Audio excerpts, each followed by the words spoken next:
Vem cá, me diz uma coisa, e se um dia te contasse que o anime que você ama é feito quase que por trabalho escravo e existe uma galera fugindo desse ramo aí porque estão literalmente se matando por isso? Você ia acreditar? Pois é, difícil, né? Bom, eu sei que o meu eu criancinha ficaria chocado em saber que aquilo que marcou a minha vida e minha infância tinha esse lado sinistro. Mas se você quer entender isso aqui um pouco melhor e por que a qualidade também de Jujutsu Kaisen caiu tanto, né, esses últimos episódios e também porque ele corre o risco de ser adiado, bom, é só continuar aqui no vídeo comigo.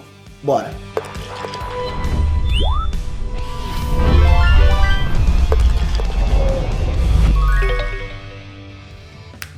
Trunks, Breno aqui. E galera, hoje é o dia de jogar um balde d'água fria aí em muita gente, porque infelizmente essa cultura dos animes que a gente gosta tanto tem um lado muito sinistro, tá? Na verdade, é mais a indústria dos animes do que a cultura em si, sabe? E por isso que todo esse sistema acaba tendo aí uma cacetada de problemas, como dá pra gente imaginar. Então vamos começar, obviamente, do começo, entender por que o Estúdio Mappa, em específico, né, que tá por trás de tantas polêmicas e por que essa bomba vai acabar explodindo, bom, uma hora ou outra. Seguinte, galera, o Estúdio Mappa é um estúdio que tá por trás de vários animes muito grandes, sabe, como Attack on Titan, né, essa última parte, o Jujutsu Kaisen, Chainsaw Man, Vinland Saga, enfim, por aí vai, tem vários outros. Ou seja, deu pra ver que os caras são picas, né? Esse estúdio aí, galera, tem 12 anos e já faz um tempo que tem alegações aí de falta de pessoal, né? Mas o que eram só alegações foram confirmados aí por vários, bom, dos próprios funcionários agora. Um dos diretores dos últimos episódios de Jujutsu Kaisen, ele afirmou com essas palavras: tô acabado. Eu tô muito desapontado, isso não é mais divertido. Ou seja, galera, o cara ele fez questão de virar público pra realmente contar o quão difícil tá sendo aí e o quanto ele não aguenta mais isso. Tá, mas aí você deve pensar, mas Breno, foi só ele que falou? E se ele tá inventando? Bom, eu não sei o que alguém ganharia falando isso se não fosse a verdade, além de um puxão realmente de orelha e talvez uma demissão. Mas infelizmente foi confirmado por mais gente, tá? Dessa vez um dos animadores, em um post que já foi excluído, falou que os episódios das últimas semanas não estavam finalizados e que por mais feliz que ele esteja, né, com as pessoas gostando, o que foi no ar não era nem 30% do que era pra ter sido. E vamos falar a verdade, não precisa ser nenhum especialista pra saber, porque se você viu os últimos episódios, você viu, por mais maneiro que foi, teve momentos que parecia que a animação não era a mesma, sabe? E na boa, eu tô pegando leve aqui, né? Parecia às vezes que foi até feito no Paint aquilo. E isso é triste, porque é ver a parada que a gente ama, sabe? Em alguns dos momentos mais importantes e que era pra ser uma obra-prima, mas não, né? Tá sendo, infelizmente, tudo tá sendo rushado. E claro, tá? Não é um Nanatsu no Taizai da vida, graças a Deus, mas poderia ser bem melhor. E outra coisa também que um dos diretores de animação falou recentemente foi o óbvio, galera, que o pagamento não é nada especial e não reflete o trabalho da galera. Ou seja, além deles terem que correr, né, e ser uma cobrança absurda ali, o pagamento deveria, no mínimo, ser muito maior. E esses dias um fã perguntou também se tinha chance de algum episódio ser adiado pra dar um tempo, né, pra produção. Mas esse animador falou que não teria isso de jeito nenhum. E nas palavras dele, abre aspas, parceiros de negócios e membros do conselho são a única prioridade. Eu me pergunto quanto tempo essa pequena empresa vai durar e como ela é universalmente reconhecida entre o público agora. Fecha aspas. E fica muito difícil de adiar porque, no geral, a grana maior dessas empresas não vai para a produção em si, né? Então, nem tem muito ali o que repassar entre os animadores e também nem como dar-lhe um tempo para eles se organizarem. Ainda mais porque, obviamente, tem uma série aí de executivos, né, nessa hierarquia dos membros do comitê, da empresa, onde tem os horários também de transmissão, marketing da série, enfim, lançamento de Blu-ray e por aí vai. Então, se atrasar um episódio, galera, pode dar um efeito cascata ali que vai atrapalhar um monte de coisa. E é por isso, galera, que essa gente aí tá pouco se lixando se os trabalhadores lá estão com uma saúde de bosta e os fãs estão recebendo um anime feito às pressas.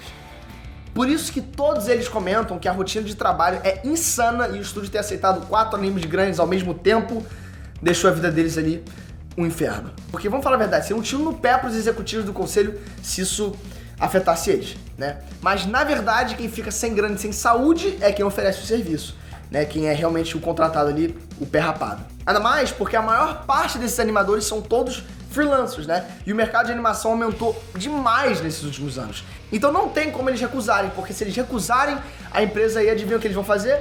Parabéns, eles vão contratar outros animadores jovens e com pouca experiência para pagar uma merreca e fazer deles de trouxa também. E um desses diretores aí que também denunciou isso, ele contou que durante o tempo dele no estúdio, ele passava mais tempo corrigindo a arte desses animadores novos do que realmente desenhando em si. tá? Isso porque, segundo ele, os freelancers e os novatos não recebiam o treinamento que precisavam por causa da quantidade absurda de trabalho que eles tinham. E esse aí foi um dos motivos que ele acabou se demitindo de lá. Ou seja, galera, eu imagino que vocês tenham sacado como é que funciona, né? É muito mais lucrativo para eles contratar uma mão de obra barata e ir moldando essa galera. E bom, por isso, né, e meio que contratando e demitindo igual loucos, do que contratar uma mão de obra qualificada e dar tempo para eles trabalharem. E nisso tudo aí, no meio, tem a gente, né, eu e você que é fã, a gente compra aí o produto deles e a gente se ferra. Os novatos que caíram aí nesse emprego bosta se ferram e os animadores experientes também se ferram. Porque nem eles recebem direito e trabalham fazendo outra função.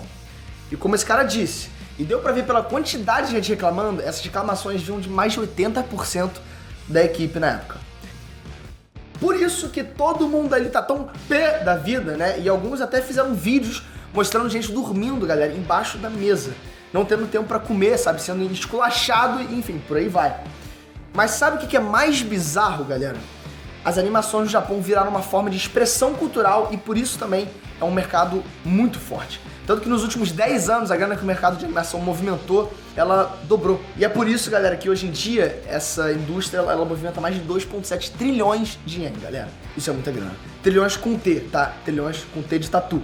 E considerando que $1 é mais ou menos 150 ienes, é um mercado aí, galera, de mais de 6 bilhões de dólares que a gente tá falando. E 6 bilhões de dólares é 40 trilhões de reais. Enfim, eu não sei fazer a conta. Tanto que, apesar de ter melhorado realmente algumas poucas condições de trabalho nos últimos anos, tipo eles terem alguns dias a mais de férias e coisa do tipo, ainda assim a quantidade de gente querendo trabalhar com isso tá diminuindo. Porque não tem mais esse sonho do cara querer ser artista, sabe? Trabalhar com as séries que eles tanto amam e produzir uma arte incrível.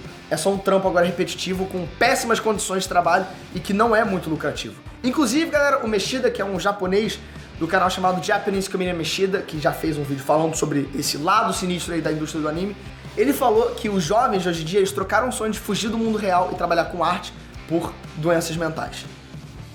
E pra finalizar aqui, um último comentário aí que foi do Masuo Ueda, que é um cara que trabalha desde 1979 com animes e, bom, eu acredito que muitos de vocês, assim como eu, nem tava sonhando em nascer nessa época. Isso só pra vocês terem realmente uma ideia do tempo que esse cara tem de experiência. Tá, enfim, ele disse que como os estúdios reduziram bastante o pessoal hoje em dia e boa parte funciona como freelancers, acaba sendo muito difícil para os animadores se organizarem como um sindicato e conseguir uma condição de trabalho melhor. Justamente por aquilo que eu já comentei antes, de que se o cara falar que ele quer, de repente, mais tempo ou um salário maior, o estúdio simplesmente vai chamar aquela mão de obra barata da galera desesperada e sem experiência que vai aceitar qualquer coisa.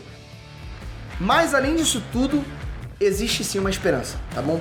Porque os seiyus, né, que são os atores que fazem as vozes originais dos personagens, eles conseguiram se organizar um pouco aí e conseguir uma condição um pouco melhor nos últimos anos. Porque nesse caso aí dos animadores, por eles funcionarem como freelancers, acaba sendo melhor que o diretor de animação que representa eles tenha realmente uma chance assim um pouco maior de conseguir dialogar com a empresa. Então, galera, é isso, tá? Infelizmente, aquilo que a gente tanto ama assistir é feito literalmente com o suor e a saúde dessas pessoas que estão realmente se ferrando cada vez mais nisso. E por isso que alguns deles ameaçaram em entrar em greve com o Estúdio Mapa, mas talvez isso seja muito difícil de acontecer. E vai lembrar que isso não é um problema só da Mapa, tá bom?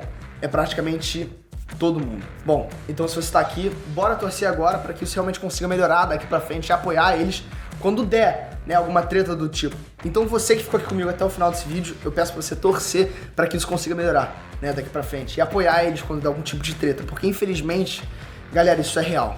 Isso é um problema real que existe no Japão. E o que a gente consegue fazer é torcer. Então pra você que ficou aqui até o final, clica no sininho e se inscreve, porque qualquer notícia da Mapa que tiver, alguma coisa bombástica, a gente vai estar postando aqui no canal. E você vai ser a primeira pessoa a ser notificada quando isso acontecer, beleza? E dá o like no vídeo, que esse vídeo vai ser espalhado para outras pessoas. E eu acho que isso é muito importante para outras pessoas saberem, né? Enfim, tacar isso na mente da galera porque isso existe. E é isso. Vejo você no próximo vídeo. Um beijo e fui.